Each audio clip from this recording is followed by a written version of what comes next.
Eh bien, bonjour tout le monde, moi c'est Gekal, j'espère que vous allez bien, et dans cette vidéo, je vais vous parler des enceintes connectées Phantom par Devialet. Pour ceux qui connaîtraient pas Devialet, c'est une entreprise française spécialisée en ingénierie acoustique qui vend des amplificateurs, experts dont on parlera pas là du tout, et des enceintes connectées Phantom, premier et Reactor. Les Reactor, c'est les petits modèles sortis en automne 2018, les Phantom premiers sont sortis en 2015 et ont subi quelques petites modifications, et c'est les modèles plus haut de gamme et plus chers du coup. Les Phantom Reactor, il y a deux modèles, un 600 watts, un 900 watts, respectivement à 990€ et 1290€.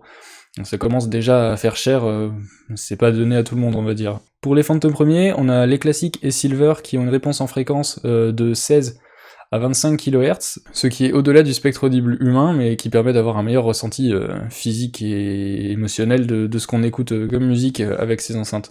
Les classiques donc sont 1200 watts, 101 décibels, 1490,9€.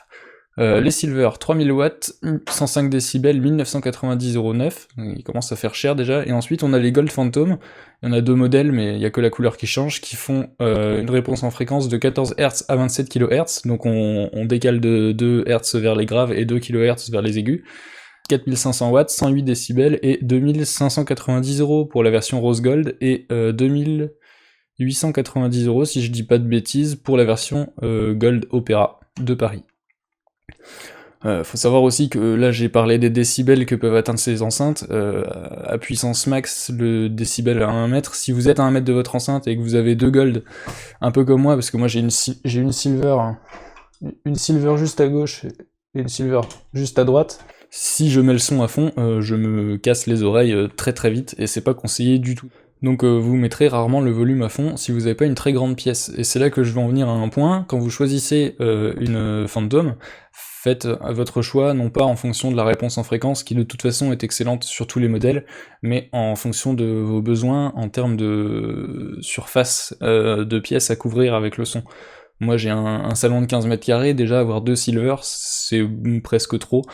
Mais bon, j'ai fait ce choix parce que quand je suis allé en boutique et que j'ai testé les classiques, les silver et les gold, j'entendais bien qu'elles étaient plus puissantes, j'ai pas entendu de différence sur les réponses en fréquence, et les classiques de leur côté, je trouvais qu'elles manquaient vraiment de patates, surtout qu'au départ j'allais en acheter qu'une parce que j'avais pas le budget, et à l'époque, c'était pas 1490€, c'était 1790 il me semble, ou 1690, bon, c'était plus cher, et je pouvais pas en acheter deux à la fois, donc j'en ai pris une, plus chère du coup que la classique seule, mais avec une puissance qui m'a convenu jusqu'à aujourd'hui.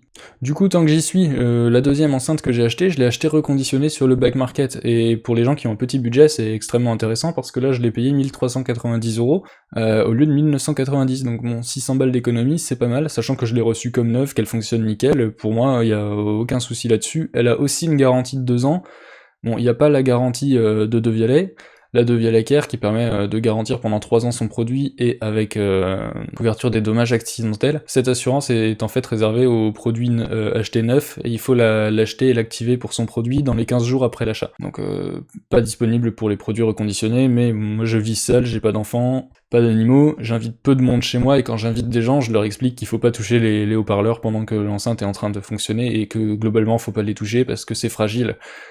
Les enceintes sont scellées sous 1200 kg de pression, ce qui est juste énorme pour une enceinte, ce qui leur permet de ne pas avoir de flux d'air entre l'intérieur et l'extérieur du haut-parleur, comme le font les woofers classiques. Sauf que du coup, pour compenser ça, les woofers, ils ont chacun 30 kg de force de poussée, donc 60 kg par enceinte, ce qui leur permet, comme elles ont un mouvement qui est complètement symétrique sur les woofers, d'annuler les forces sur l'enceinte, et l'enceinte est parfaitement immobile, stable, ne vibre pas quand on pousse le son à fond. Toute cette puissance qui est dégagée dans les woofers fait que si jamais vous les touchez pendant que l'enceinte est active, et ben vous allez faire un POG dedans, une courbure dans le haut-parleur, et avec ça vous aurez une distorsion du son. Sur les Devialet, je sais pas, faudrait... Enfin, je suis pas ingénieur Devialet, mais j'imagine que ça modifie la pression à l'intérieur de l'enceinte, puisqu'elles sont scellées et qu'il n'y a pas de mouvement d'air, et que ça peut abîmer à terme l'enceinte, surtout s'il y a de la distorsion forte que sur un des deux haut-parleurs. Et ben l'enceinte risque de vibrer, enfin... Je préfère même pas faire de suppositions hâtives, mais globalement il faut pas abîmer ces produits, surtout quand on paye ce prix-là, c'est pour le garder en état. Je ne sais pas si je l'ai dit, mais les enceintes Phantom ne peuvent pas être réparées par Devialet. Et c'est dû au fait qu'elles sont scellées sous ces 1200 kg de pression. elles ne peuvent pas être ouvertes et réparées puis remontées. Elles peuvent être ouvertes, mais pas réparées et remontées derrière. C'est impossible, donc si vous l'abîmez et que vous n'avez pas la garantie, et que vous ayez la garantie ou pas, il faut la remplacer par une neuve. Si vous avez la garantie de Via Laquaire, je veux pas faire la pub pour, mais on sait jamais, ça peut servir quand même à certaines personnes, de Vialet vous remplacera le produit gratuitement, normalement, et si c'est pas le cas, il y a une petite franchise, et je sais pas dans quel cas elle est applicable, et je préfère pas m'avancer sur le sujet, moi j'ai jamais eu affaire à cette assurance, et peut-être que ça se passe très bien et gratuitement dans la plupart des cas. Maintenant, si vous avez pas l'assurance, il récupère l'enceinte, ça y a pas de souci, il vous propose un remplacement pour environ 75-80% du prix du neuf. Donc moi mon idée là-dessus c'est qu'il propose de changer le produit et en échange de ça, ils enlèvent leur marge. Donc pour vous ça vous fait quand même, si vous aviez une Gold, une enceinte à 1900€, ça fait cher la réparation, hein, quand même.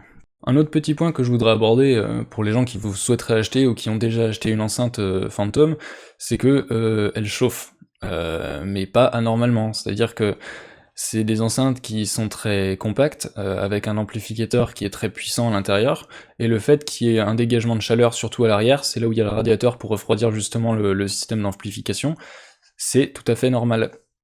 Vous pouvez pas avoir un amplificateur extrêmement puissant, refroidi par un radiateur passif et que vous pouvez toucher sans que le radiateur soit chaud.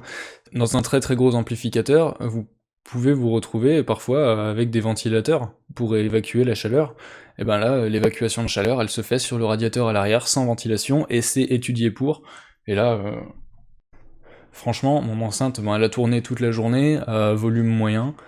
Je sais pas, peut-être que l'arrière est à 50 degrés, c'est pas non plus une chaleur insoutenable, mais ne vous inquiétez pas, en tout cas c'est tout à fait normal, si votre enceinte chauffe, c'est comme ça qu'elle se refroidit, et si vous avez accès à cette chaleur directement sur votre main, sur une pièce de métal, bah, vous ressentirez la chaleur plus que si c'est un flux d'air chaud. Éventuellement, juste avant de vous laisser, je voudrais montrer, pour les gens qui vont acheter ou qui ont déjà acheté, comment se porte une Devialet Phantom. C'est ce qu'on m'a partagé en boutique et je voudrais vous le montrer pour éviter que vous abîmiez les woofers en la portant d'une mauvaise manière, ce qui serait quand même regrettable. Ça se porte, c'est lourd, mais comme un bébé, c'est-à-dire que vous mettez votre main à l'avant quand elle est posée, devant les haut-parleurs en dessous, sans toucher les woofers sur les côtés, et votre main à l'arrière, vous pouvez tenir l'ADH, il y a un trou là où normalement il y a... Ouah, c'est lourd. Il y a un trou où normalement il y a... la prise qui se branche, et ben voilà, ça se porte comme un bébé comme ça. Quand on la porte, il faut pas la coller à son torse, sinon on l'abîme. Oui, tellement lourd. Et la porter de cette manière, ça permet de la transporter dans votre appartement ou de sa boîte à son emplacement définitif, ou pas d'ailleurs, hein, ça peut se transporter quand même comme enceinte, faut le savoir, mais faut faire attention. J'espère que vous aurez pu apprendre certaines choses que je trouve importantes et parfois ignorées. Au sujet des fantômes, si jamais cette vidéo vous a plu, que vous avez un ami ou une connaissance qui compte acheter mais qui n'est pas forcément le mieux renseigné, vous pouvez lui partager cette vidéo ou à minima lui parler des points que j'ai évoqués dans la vidéo. Ça évitera des mauvaises surprises au moment de l'achat ou d'un endommagement de l'enceinte pendant son utilisation. J'imagine que la plupart des gens qui auront vu cette vidéo ne reviendront pas sur ma chaîne, mais si jamais vous avez envie de vous abonner, je fais du gaming, parfois je pense que je ferai du hardware comme ici. C'était Gekal, je vous fais des gros bisous. Ciao.